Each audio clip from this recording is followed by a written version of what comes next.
আমার কথাটা আপনি শুনে দেখেন, তারপর অথরিটি হিসাবে আপনার নামটা ওখানে না থাকে, আপনি কি সেই কলেজে ঢুকে প্রিন্সিপাল হিসেবে দায়িত্ব পালন করতে পারবেন? প্রিন্সিপাল হিসেবে তো আপনার একটা অ্যাপয়েন্টমেন্ট থাকতে হবে, একটা ডকুমেন্ট থাকতে হবে। এই কথা আবারও বলছি, এখনও বলছি, 3 জন লোক এখানে কথা বলতেছি, অন এয়ার চলে যাচ্ছে। ফর এক্সাম্পল, বাইরে যখন একটা লোক কথা বলে, তারটা কি অন এয়ারে যাবে? তাকে এই রুমটায় ঢুকতে হবে। আমি কাউকে ছোট করছি না, আমি খুব লজিক্যাল বলি। বাংলাদেশে কেউ চ্যালেঞ্জ করিনি, আমি টক শোতে চ্যালেঞ্জ করতে পারি। আর আমারটা যদি রং হইতো, এতদিনে বহু কিছু হইতো, কেউ রিড করতো, কেউ এটা করতো, সেই মামলা পর্যন্ত করতো। বিষয়টা হচ্ছে যে সংবিধানটার কথা বলতেছে, সেই সংবিধানটায় বলা আছে শুধু প্রধানমন্ত্রীর কথা, নির্বাচিত প্রধানমন্ত্রী। তো নির্বাচিত প্রধানমন্ত্রী তো আমার এখানে নাই, কোনো প্রধানমন্ত্রী তো আমার নাই। তো ওই সংবিধান তো প্রধানমন্ত্রী অপারেট করে। কিন্তু প্রধানমন্ত্রী সেটি ঠিক আছে, কিন্তু প্রধানমন্ত্রীর যে ক্ষমতাগুলো আছে সেটা তো নিশ্চিত তিনি আপনি সরকার প্রধান করতে পারেন। সরকার প্রধান হলে কি হয়? সরকার প্রধান হলে সে যা যা কাজ করণীয় সরকার প্রধান হিসাবে সবই সে করতে পারবে, সরকার প্রধান হিসাবে। আবার নির্বাচিত প্রধানমন্ত্রী যিনি, তিনিও সরকার প্রধান হিসাবে যা যা করণীয় করতে পারবেন।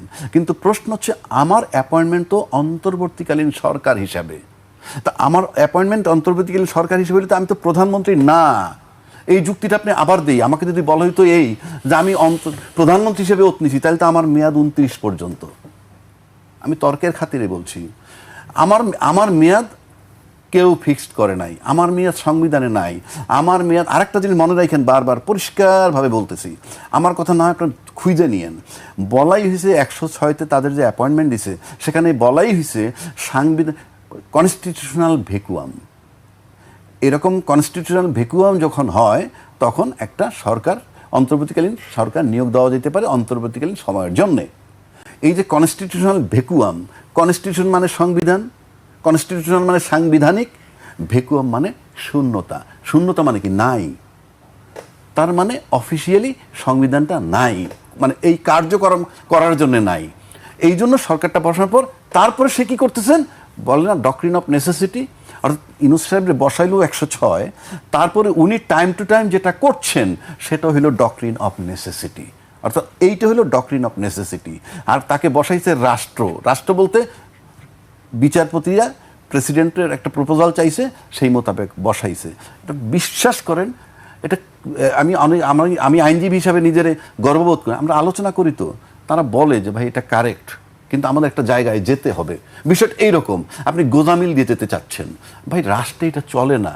এবং এই সহজ কথাটাই আমি বলতেছি যে ইউনূস সাহেব যেটা করতেছেন সেটাই এখন সংবিধান। খ্যাতিবিদদের এই অথর্ব ইউনূস সরকার, এনজিও সরকার যে আইসা তার নিজের স্বার্থ দেখতেছে, 666 কোটি টাকা মওকুফ করছে, সব বাদ দিলাম।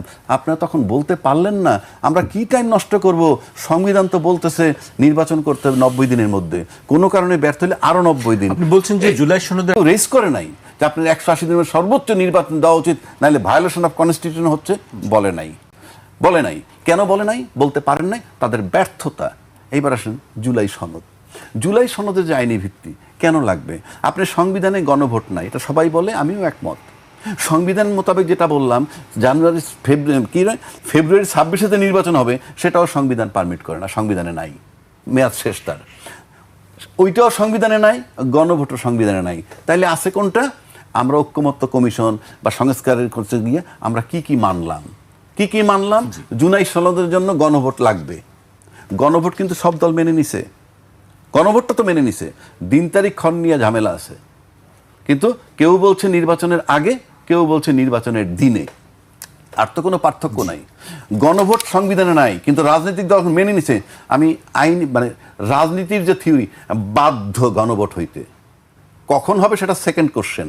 গণভোট থেকে ফেরার কোনো পথই নাই কারো, কারণ আপনি এগ্রি করছেন যে আপনি গণভোট করবেন সারা দেশে 18 কোটি লোকের সামনে।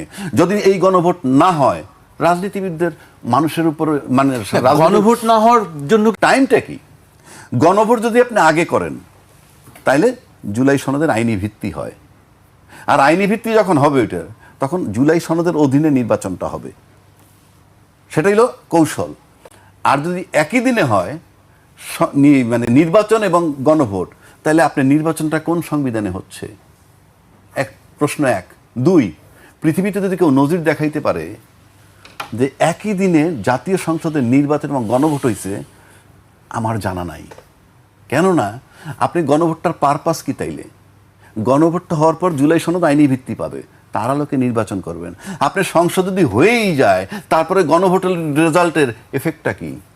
আমার তো সংসদ হয়ে গেছে। এই সমস্ত কৌশল করা মানে সাধারণ জনগণকে ধোঁকা দেয়া। এবং সবচেয়ে আপনাকে দেখতে হবে, এই জুলাই সনদ বলেন, গণভোট বলেন, রাষ্ট্র এবং রাষ্ট্রের জনগণের জন্য ক্ষতিকর কি না এটা যদি কেউ ব্যাখ্যা দিতে পারে, আমি আর এই জীবনে টকশোতে আসবো না। তাদেরকে ব্যাখ্যা দিয়ে বুঝাইতে হবে, হ্যাঁ, গণভোট এবং জুলাই সনদের আইনি ভিত্তি দুইটাই রাষ্ট্র এবং রাষ্ট্রের জনগণের জন্য ক্ষতিকর। আপনার দলের জন্য ক্ষতি করেন, কিচ্ছু আসে যায় না, কিচ্ছু আসে যায় না। সব দলের জন্য ক্ষতিকর হোক, কিচ্ছু আসে যায় না। আমি চ্যালেঞ্জ ছুড়ে দিচ্ছি, ব্যাখ্যা দেখ দুটা দল, বড় দল যে দুটো আছে, ব্যাখ্যা চ্যালেঞ্জ ছুড়ে দিলাম, যেটা রাষ্ট্রের জন্য ক্ষতিকর নয়, জনগণের জন্য ক্ষতিকর নয়, সেটা হতেই হবে। আর যদি না করেন, সেটা বিট্রে করা। আমরা এগুলি অভ্যস্ত।